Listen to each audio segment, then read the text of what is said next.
शराब, जुआ, बुतप्रस्ती और फिर ये सारे काम किनके? शैतानों के। इससे पता चलता है कि शराब, नशा गलत चीज़ है।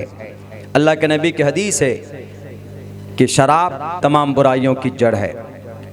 1450 साल से ये पैगाम लोगों के बीच जा रहा है कुरान का।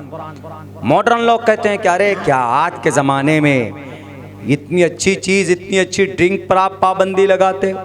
हालांकि वेदों में भी नशीली पदार्थ को गलत करार दिया है, लेकिन जितनी सख्ती के साथ कुरान ने मना किया है, जितनी शिद्दत के साथ नबी पाक अलैहिस्सलाम ने मना किया, किसी और ने, किसी और धर्मशास्त्र में नहीं है। हालांकि शास्त्र में भी है। हमारे सनातन धर्म में हिंदू भाई या नस्वंता सतपतिर्मा महे में गावा चैतिष्टो अशुरो मगोना त्रिविष्णु अग्निदशा भी सहस्तरार वैश्वान रहा। नशीली पदार्थ को कंट्रोल करने वाला अंतिम महर्षि होगा। नशीली पदार्थ से नुकसान होता है, हुआ नुकसान। अल्लाह के नबी ने कहा कि नशा मत करना, क्योंकि जो आदमी नशा करता है तो जैसे ही नशा, शराब का कतरा हलक में जाता है, जुबान पर टच किया, ईमान का रूह निकल जाता है। अला इन्नल खमर कद हुर्रिमत ला यशरबुल खमर हीन यशरबु वहुव मुमिनुन। अगर कोई मोमिन शराब पीता है तो वो मोमिन नहीं रहता जब वो शराब का लुक़मा जब उसका घोंट उसके अंदर जाता है, उसकी ईमानी रूहानियत निकल जाती है उसके दिल से और अंदर से। बाज़ मुहद्दिसीन ने ये कहा है कि अगर कोई नशा की हालत में मर जाए, कुफ्र की हालत में मरेगा। बहुत गंदी चीज़। किसका पैगाम? कुरान का पैगाम। कुरान पर उंगली उठाने से पहले कुरान को पढ़िए। नहीं पढ़िएगा, नहीं समझ में आएगी बात तो समझिए। आरजीकर मेडिकल कॉलेज बंगाल में, कलकत्ता में, बहुत बड़ा कॉलेज है, बहुत बड़े एरिया में। अब एक घटना हुआ वहाँ पर। एक घटना क्या हुआ? एक डॉक्टर की इज्जत लूटी गई और उस डॉक्टर का मर्डर भी हुआ। 3 महीने तक कलकत्ता जलता रहा, कोई काम नहीं हुआ, प्रोटेस्ट एहतजाजात हुए, उसको पकड़ लिया गया। तब भी लोग कहते थे कि नहीं, उस लड़की का, उस डॉक्टर का गैंग रेप हुआ। 5 लोगों ने मिलकर उसकी इज्जत लूटी। बहरकैफ सीबीआई को काफ़ी टाइम लगा, काफ़ी मेहनत और मशक्क़त उठानी पड़ी। उन्होंने इस केस को सॉल्व किया कि 5 लोगों ने नहीं, एक ही आदमी ने 5 मरतबा उसका बलात्कार किया था, उसको मारा भी था। पता है सीबीआई ने क्या लिखा है नोट में, अपने चार्जशीट में? नौजवानों, जहां पर आप दुनिया के सोशल मीडिया के बारे में नॉलेज रखते हैं तो ये सब चीजें भी पढ़िए कभी कभी आपके देश में क्या हो रहा है। उन्होंने ये लिखा कि अगर ये वो गार्ड था, अगर ये गार्ड शराब न पीता तो ये रेपिस्ट न बनता, और ये लड़की डॉक्टर अहाना रात को 3 बजे अकेली ना होती तो वो जिंदा होती। ये 2 बात उन्होंने मेंशन किया।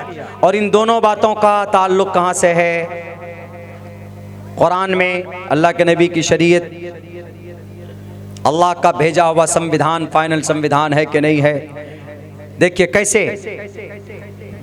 शराब को बहुत पहले से पाबंदी, यहाँ तक कि सहाबा जब पी रहे थे पहले ज़माने में, ज़माने जाहिलियत में शराब जायज़ थी, पी सकते थे, चाय की तरह शराब पीते थे। हज़रत अबू ज़र के घर पे हज़रत अबू ज़ुबैर बैठे हुए थे, शराब पी रहे हैं, गिलास में उसमें शराब है। अला इन्नल खमर कद हुर्रिमत, आज़ान आवाज़ दी गई कि शराब पर पाबंदी लगा दी गई। उसी वक्त ये नहीं कि आधा गिलास है तो इसको पी लें, थोड़ी और शराब बची भी नहीं, फौरन वहीं पर उंडेरा और फिर हराम।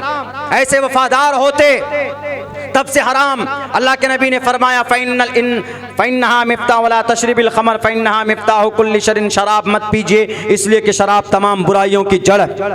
वारजिकर मेडिकल कॉलेज में उस आदमी ने कैसे किया जुल्म पता है? वो इंसान नहीं था, वो हैवान था, हैवान। वो उसका दोस्त का ट्रीटमेंट चल रहा था, वो उस पूरे मेडिकल आरजिकर मेडिकल कॉलेज के किसी हिस्से का, किसी वार्ड का या किसी सेक्शन का, किसी शोबे का वो गार्ड था, उसको जिम्मेदारी दी गई थी। उसके बाद हुआ ये कि उसको वो डॉक्टर दिखी, वो डॉक्टर अहाना, रियल नाम कुछ और है लेकिन मेंशन किया है उसको डॉक्टर अहाना के नाम से। वो अपनी माँ बाप की इकलौती औलाद एक बच्ची थी, उसने MBBS के लिए उन्होंने अपनी तालीम के लिए डॉक्टर बनने के लिए बड़ी मेहनत और कद्दो काविश की कि मैं डॉक्टर बनकर लोगों की खिदमत करूंगी, सेवा करूंगी।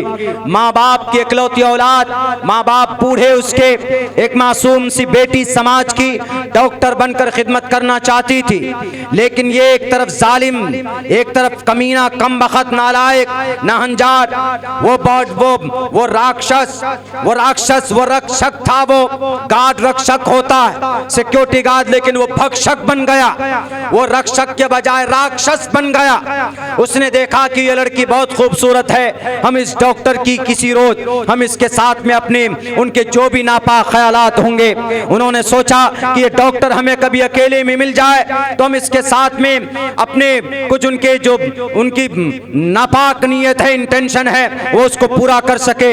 एक रोज 2 बोतल शराब पीकर जाता है, अपना वो रनिंग लगाता है, देखता उस डॉक्टर को देखा कि डॉक्टर अकेली, बल्कि फोन पर बात करते हुए माँ से डॉक्टर ने कहा कि माँ आप सो जाएं, हम सुबह तक आएंगे, इसलिए कि नाइट ड्यूटी मेरी जिम्मेदारी, मुझे नाइट में भी रहना। उसने सोचा शराबी ने कि आज मौका बढ़िया है, बेहतर है। वो अपने रूम में जाता, 3 बोतल शराब और पीता, यानी इंसान से पूरा हैवान में बदल गया वो। अब वो इंसान नहीं था। शराब इसलिए नापाक और हराम है क्योंकि शराब पीने के बाद इंसान की अकल खत्म हो जाती।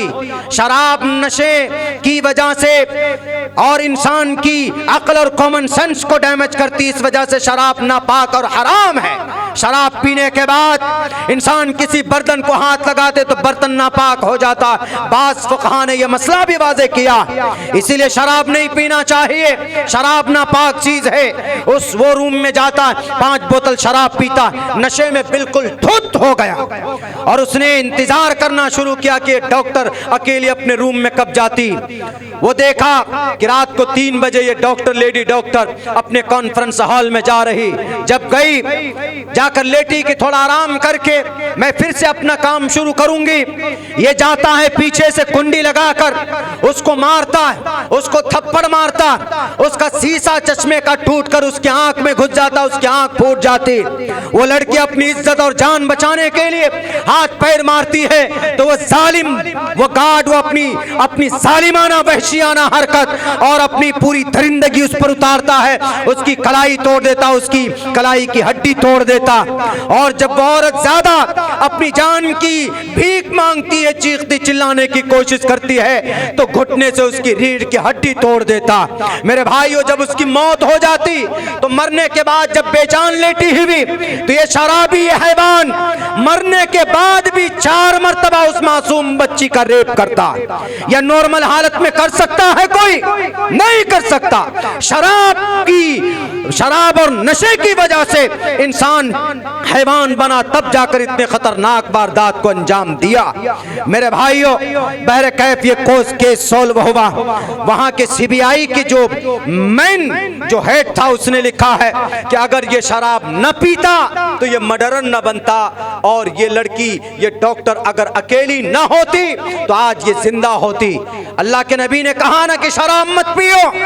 दुनिया वाले कुरान को गलत कहने से पहले समाज की तुम्हारी 75% बुराई को अगर काबू में लाना चाहते हो तो कुरान के निजाम और सिस्टम के हिसाब से तुम अहकामात जारी करो। इंशाअल्लाह आज जो हर 1 मिनट में 45 बच्ची का रेप होता है भारत के अंदर, हर 1 मिनट में 45 बच्ची का अगर कुरान और शरीयत के मुताबिक कानून नाफिज किया जाए, सिर्फ 1 साल के लिए कीजिए, जो कुरान में समाज सुधार के ताल्लुक से जो पैगामात हैं, 1 साल के अंदर अगर निजाम न बदल जाए, अभी 1 मिनट में 45 बच्ची का रेप होता है, अगर नाफिज कर दिया जाएगा, हमें कभी उम्मीद है कि इंशाअल्लाह 1 मिनट में 45 नहीं बल्कि 45 मिनट में 1 बच्ची का रेप का वाकया सामने आएगा, क्योंकि यह अल्लाह का निज़ाम है, अल्लाह का सिस्टम। अल्लाह के नबी ने बहुत पहले मना किया था, लोग उन कुरान को नहीं मानते। CBI का ऑफिसर कह रहा है कि शराब न पीता तो ये घटना न होता। ये चीज़ तो हमारे नबी बहुत पहले बता कर गए। और वो डॉक्टर लेडी अहाना अकेली थी। अल्लाह के नबी ने फरमाया लेडीज़ के लिए, खुसूसन औरत के लिए, कि इन्नल मरअत औरतुन इदा खरजत इस्तशरफ़हा शैतान, की औरत को बाहर नहीं निकलना चाहिए, पर्दे की चीज़ है। अगर बाहर जाए भी तो अकेली न जाए, साथ में किसी महरम को लेकर जाए। अगर वो डॉक्टर अहाना उस रात में किसी लेडी के साथ होती या किसी नर्स के साथ होती या किसी डॉक्टर के साथ होती तो आज वो ज़िंदा होती। ये CBI की रिपोर्ट है। ये बात तो अल्लाह के नबी बहुत पहले बता कर गए। बहरकैफ मुसलमानों, हम सिर्फ दुनिया को उसी वक्त हम समझा सकते हैं जब तालीम हमारी नस्ल के अंदर में हम तालीम को आम करेंगे, तभी। हम खुद पढ़े लिखे नहीं, हमारे बच्चे पढ़े लिखे नहीं, नबी पाक अलैहिस्सलाम के बारे में नहीं जानते, अम्मा आयशा के बारे में नहीं जानते। अम्मा आयशा पर एतराज़ हुआ तो नौजवान आगे नहीं, मेहनत करने के लिए तैयार नहीं। हमने कहा कि अरे भाई वाज़े लफ्ज़ों में मौजूद है, किताबों में पढ़ो तो सही। अम्मा आयशा के बारे में नहीं जानते। बहुत से लोग पूछते हैं कि मौलाना अम्मा आयशा कौन थी? अल्लाह के नबी की अहलिया, हमारी कौन हुई? उम्महातुल मुमिनीन, तमाम मोमिनों की माएँ, वज़वाजुहु उम्महातुहुम, अम्मा आयशा वही थी ना। 2210 हदीसें रिवायत की है अम्मा आयशा, 2210 हदीसें। सबसे ज़्यादा हदीस रिवायत करने वाले साहबी अबू हुरैरा, लेकिन अम्मा आयशा दूसरे नंबर पर। उनमें 350 हदीसें तो बुखारी मुस्लिम में। वही अम्मा आयशा जिनकी शान में जिनकी तुहमत को रफ़ा करने के लिए, दूर करने के लिए अल्लाह ने आसमान से ज़मीन पर तकरीबन 16 से 17 आयत कुरान करीम में नाजिल फरमाई। वो अम्मा आयशा जिनकी बरकत से कौम के लोगों तयम्मुम जैसा मसला आपको मिला है, वही अम्मा आयशा, उसके बारे में हम नहीं जानते। बहरकैफ मुसलमानों, आज ज़रूरत है कि हम तालीम का रास्ता अपनाएं। तालीम वो